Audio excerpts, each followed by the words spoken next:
اسرائیل نے دمشق پر حملے میں پاسداران انقلاب کی خفیہ میٹنگ کو نشانہ بنا دیا۔ وہیں آپ کو بتائیں گے چین نے یوکرین کے امن منصوبے سے آگاہ کیا، ہم نے اس پر بات نہیں کی، روس کا بڑا اعلان۔ وہیں آپ کو بتائیں گے اسرائیلی خلاف ورزیوں کو مسترد کرتے ہیں سعودی عرب کا بڑا اعلان۔ اور ویڈیو کے آخر میں بات کریں گے مغربی ملکوں کی جانب سے یوکرین کو ہتھیاروں کی سپلائی جاری ہے۔ ویڈیو کی تفصیلات میں آگے بڑھنے سے پہلے ہماری ویڈیو کو لائک کرنے کے ساتھ چینل کو سبسکرائب کر کے بیل آئیکن پر کلک کر دیں۔ ناظرین گرامی، اسرائیل نے گزشتہ رات دمشق پر حملہ کیا۔ اسرائیل نے 2023 میں دمشق پر دوسری مرتبہ حملہ کیا۔ باخبر ذرائع نے اس حملے کی تفصیلات سے آگاہ کیا۔ ایک حکومتی ذرائع نے بتایا ہے کہ اسرائیلی چھاپوں میں خفیہ اجلاس کو نشانہ بنایا گیا، جس میں شامی گارڈ کے تکنیکی ماہرین اور شامی حکومت کی فوج کے انجینئرز بھی شامل تھے۔ اس اجلاس میں ڈرونز اور گائیڈڈ میزائلوں کی تیاری کے پروگرام پر تبادلہ خیال کیا گیا۔ اس اجلاس کا انعقاد پاسداران انقلاب نے کیا تھا۔ رائٹرز نے بدھ کے روز اپنی رپورٹ میں بتایا ہے کہ ذرائع نے واضح کیا ہے کہ ان چھاپوں سے کسی اعلیٰ ایرانی ماہر کی موت نہیں ہوئی۔ مزید برآں ذرائع نے بتایا ہے کہ چھاپوں میں ایک ایسے مرکز کو نشانہ بنایا گیا جہاں وہ باقاعدگی سے ملاقات کرتے تھے۔ اس کے ساتھ ایک رہائشی اپارٹمنٹ کو بھی نشانہ بنایا گیا، جس کی وجہ سے ایک شامی انجینئر اور ایک ایرانی اہلکار بھی ہلاک ہوا۔ ایک اور ذرائع نے تصدیق کی ہے کہ ہلاک ہونے والوں سے حکومت کی فوج کا ایک سویلین انجینئر بھی شامل تھا، جو کفر سوسا میں scientific studies and research centre میں کام کر رہا تھا۔ اس سینٹر کو مغربی ممالک کیمیائی ہتھیاروں کی تیاری پر کام کرنے والا ایک فوجی ادارہ سمجھتے ہیں۔ ایک اور سیکیورٹی ذرائع نے انکشاف کیا ہے کہ ایرانی میزائل پروگرام میں پاسداران انقلاب کا ایک انجینئر شدید زخمی ہوا، جسے تہران کے ایک ہسپتال میں منتقل کیا گیا۔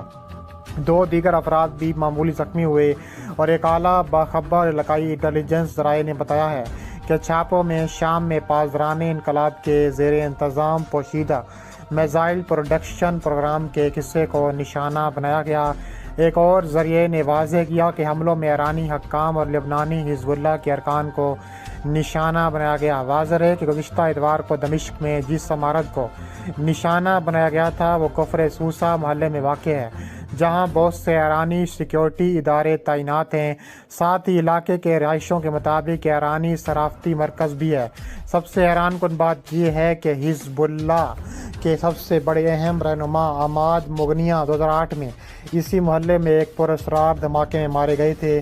یاد رہے کہ اسرائیل نے گزشتہ برسوں کے دوران شام کی سرزمین پر سینکڑوں حملے کیے تھے۔ وہیں آپ کو بتانے والے ہیں کہ روسی وزارت خارجہ نے اعلان کیا کہ بیجنگ نے چینی سفارتکار وانگ یی کے ساتھ ماسکو کے بعد ماسکو کو یوکرین تنازع کے سیاسی تصفیے کے لیے اپنے ویژن سے آگاہ کیا۔ تاہم روس نے کیو کے لیے پرامن منصوبے پر تبادلہ خیال نہیں کیا۔ روسی وزارت نے ایک بیان میں کہا ہے کہ چینی شراکت داروں نے یوکرینی بحران کی بنیادی وجوہات کے ساتھ اس کے سیاسی حل کے لیے اپنے نقطہ نظر پر اپنے خیالات کا اظہار کیا۔ تاہم روس نے واضح کیا کہ اس کے کسی مخصوص امن منصوبے کے بارے میں کوئی بات نہیں ہوئی۔ روس کی وزارت خارجہ کی ترجمان ماریا زخارووا نے قبل ازیں ماسکو کی جانب سے یوکرینی بحران کی حل میں مثبت کردار ادا کرنے کی بیجنگ کی خواہش کا خیر مقدم کیا۔ انہوں نے بدھ کے روز روسی وزیر خارجہ سرگئی لاروف، چینی خارجہ امور کمیٹی کے چیئرمین وانگ یی کے درمیان ملاقات کے بعد کہا کہ ہم یوکرینی بحران کے حل کے لیے چین کی جانب سے مثبت کردار ادا کرنے کے لیے آمادگی کا خیر مقدم کرتے ہیں، لیکن ہم واضح طور پر دیکھتے ہیں کہ کیف کی اوقات کی حکومت قاصدانہ طور پر کارروائی کرنے کے لیے تیار نہیں ہے۔ وہ اپنا بوجھ نہیں اٹھا سکتے، بین الاقوامی میدان میں ایک آزاد کھلاڑی نہیں ہے۔ تاہم روسی وزارت خارجہ نے تصدیق کی ہے کہ لاروف نے چین کے ساتھ یوکرین پر تصفیہ کے منصوبے پر بات چیت نہیں کی۔ زخارووا نے ایک تبصرے میں کہا ہے کہ ہم نے چینی امن منصوبے کے بارے میں کچھ مغربی سیاستدانوں کے بیانات اور میڈیا رپورٹس کو دیکھا ہے، وہ ہمیشہ کی طرح حقیقت کو مسخ کر رہے ہیں۔ وہیں آپ کو بتانے والے ہیں سعودی پریس ایجنسی کے مطابق بدھ کو سعودی وزارت خارجہ نے فلسطینی شہر نابلس پر اسرائیلی قابض افواج کے حملے کی شدید مذمت کی ہے۔ مغربی کنارے کے شہر نابلس میں کیے گئے اس حملے میں 10 فلسطینی شہید اور 100 سے زیادہ زخمی ہو گئے۔ سعودی وزارت خارجہ نے کہا ہے کہ سعودی عرب اسرائیلی قابض افواج کی جانب سے بین الاقوامی قوانین کی سنگین خلاف ورزیوں کو مسترد کرتا ہے۔ وزارت خارجہ نے عالمی برادری سے مطالبہ کیا کہ وہ قبضے کو ختم کرنے، بڑھتی ہوئی کشیدگی کو روکنے، اسرائیلی جارحیت کو روکنے میں اپنی ذمہ داریاں ادا کرے اور شہریوں کو ضروری تحفظ فراہم کرے۔ سعودی عرب نے اسرائیلی حملے میں شہید ہونے والے فلسطینیوں کے لواحقین اور زخمیوں سے اظہار ہمدردی بھی کیا۔ وہیں آپ کو بتانے والے ہیں کہ سنڈے ٹائمز نے لکھا ہے کہ یوکرین توقع کر رہا تھا کہ اسے مغربی ملکوں کی جانب سے 320 ٹینک فراہم کر دیے جائیں، مگر اب اسے اپریل تک تقریباً 50 ٹینک فراہم کیے جانے کی امید پیدا ہوئی ہے۔ اس رپورٹ کے مطابق مغربی ملکوں کو اس بات کا خدشہ ہے کہ ٹینکوں کی یہ تعداد جنگ یوکرین کی صورتحال تبدیل کرنے میں کافی نہ ہو۔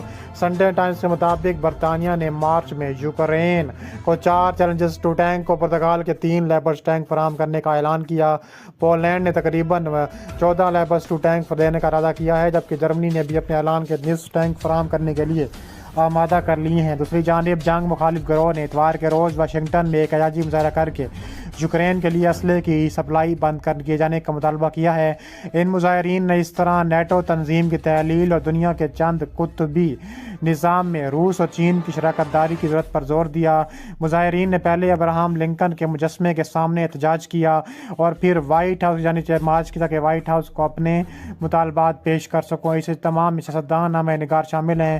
اسی اثنا میں امریکہ کے ایک سابق سینیٹر رینڈ پال اور اس طرح ڈینس کوسینچ اور امریکی ایوانی نمائندگان کے متعدد سابق ارکان نے بھی اس مظاہرے میں شرکت کی۔ امریکی سینٹ کے ایک سابق مشیر تارا ریڈ نے کہا ہے کہ ہم افغانستان سے یوکرین پہنچ گئے، جبکہ یہ صورتحال کنٹرول کی جانے کی ضرورت ہے، چونکہ اس پالیسی کے نتیجے میں ہمیں بھاری نقصان برداشت کرنا پڑا ہے۔ امریکہ نے دہشت گردی کے خلاف مہم کے بہانے بہت سی جنگیں شروع کی ہیں، جن میں عراق و افغانستان کی جنگ بھی شامل ہے، جس میں امریکہ کو کچھ ہاتھ نہیں لگا اور صرف جنگ کی تباہ و بربادی اور دہشت گردی کو مزید فروغ حاصل ہوا۔ اور اب ہم یوکرین کے اسلحے کے ذریعے مدد و حمایت کر کے ایک اور تباہی کی جانب بڑھ رہے ہیں۔ امریکہ کو ہر صورت رکنا ہوگا، کیونکہ امریکی دہشت گردی، امریکی غنڈہ گردی دن بدن بڑھتی جا رہی ہے۔ امریکہ کو سبق سکھانے کا بڑا فیصلہ ہو چکا ہے۔ امریکہ یہ نہیں جانتا کہ آخر وہ کس طرح کرنا چاہتا ہے اور کس طرف جانا چاہتا ہے۔ امریکہ کو ہر صورت فیصلہ کرنا پڑے گا کہ بڑی جنگ جب شروع ہوگی تو بڑی فیصلہ کن کارروائی کا بھی آغاز ہوگا۔